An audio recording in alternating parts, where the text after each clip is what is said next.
The Heat have acquired Terry Rozier in a trade with the Charlotte Hornets for Kyle Lowry and a 2027 first-round pick. That pick is going to be lottery protected in 2027 and unprotected in 2028, which has a lot to do with whatever else Miami can do between now and the deadline, or maybe even the summer. We'll get to all of that.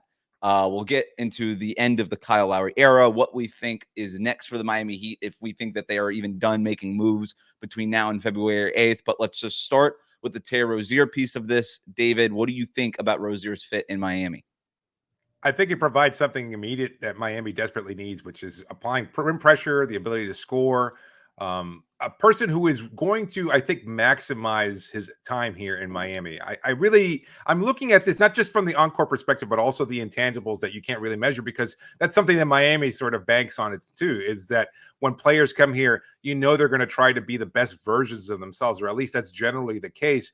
And for Terry, considering his adoration of Dwayne Wade, I think it's going to mean something more to him just to be a part of this Miami Heat culture. So I think that's a big component that people probably aren't even considering, is how much he's going to come here and be like, this is it.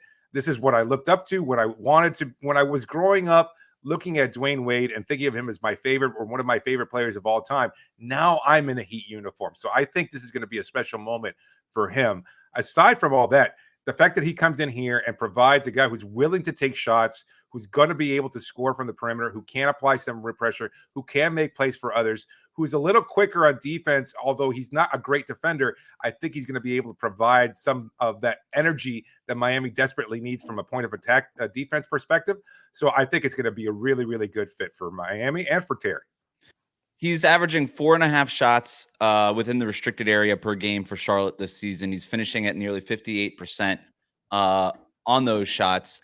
That is about 1 billion times more than what Kyle Lowry was doing at the point guard spot. Kyle Lowry was averaging basically 1 shot in the restricted area per game for Miami, not finishing at a high clip. That 4.5, to put that into better context here, is basically what Jimmy Butler does and what Bam Adebayo are able to do in terms of getting to the basket.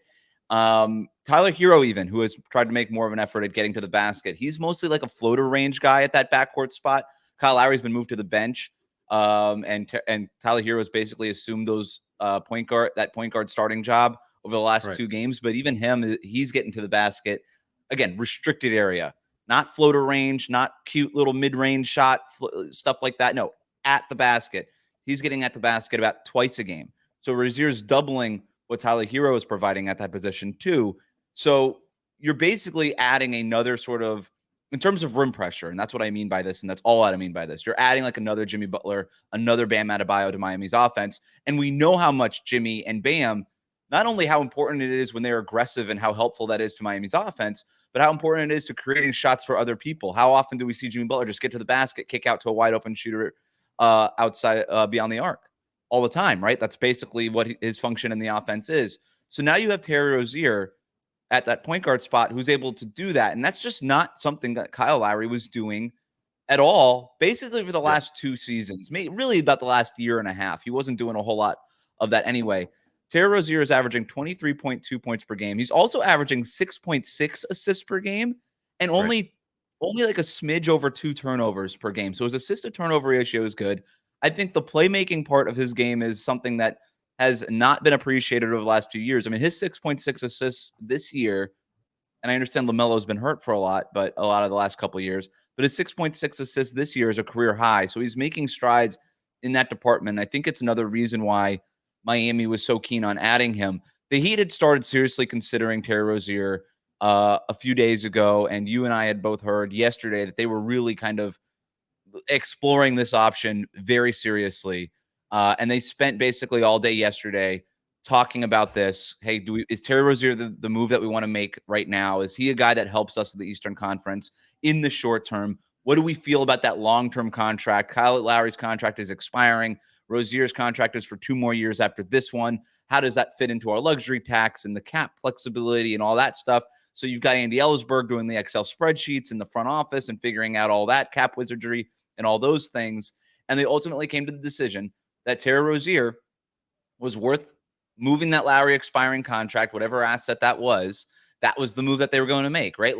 He was not a good player for Miami this year, but his contract was one that was movable. And this was the move. Right now, you don't have that expiring contract. So they said, okay, this is what we want to use that expiring contract asset on. And we are now willing to move a first-round pick along with it because they think that highly of Terry Rozier. I think we're going to get a much better defensive player in Terry Rozier than he was in Charlotte. This is a guy who helped the Boston Celtics get to the Eastern Conference Finals in 2018, That's a young Jason Tatum and Jaylen Brown. He has a ton of playoff experience. His nickname was Scary Terry for a reason, but he wasn't that scary in Charlotte because the Hornets weren't that scary, right? But the Miami Heat are scary.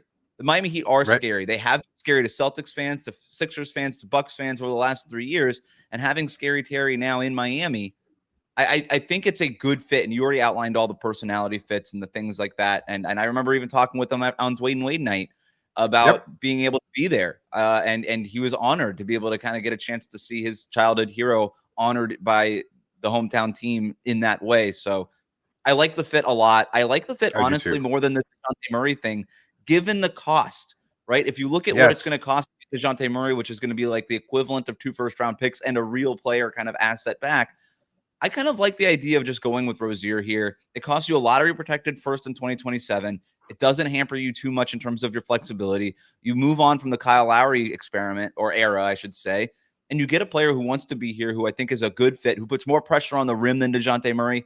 I know maybe it sounds like a hot take to people because Rozier in the vacuum is not as good as DeJounte Murray. No, I agree. Yeah.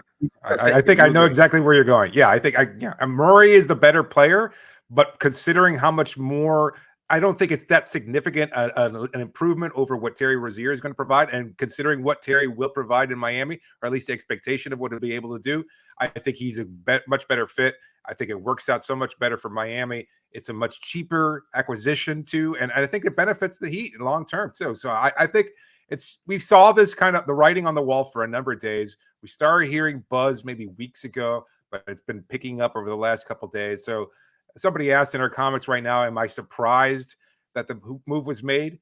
Yes and no. I would say I was kind of 70-30 because of all the scuttle that we've been hearing about this possibility. So it seemed like they were definitely interested. I also thought that maybe the next week or two would pass and we'd hear, oh, the deal has not been finalized, or it just hasn't materialized because neither party was able to give what the other party would want, or something to that effect. So I wouldn't have been surprised at that outcome. But Miami needed to make a change.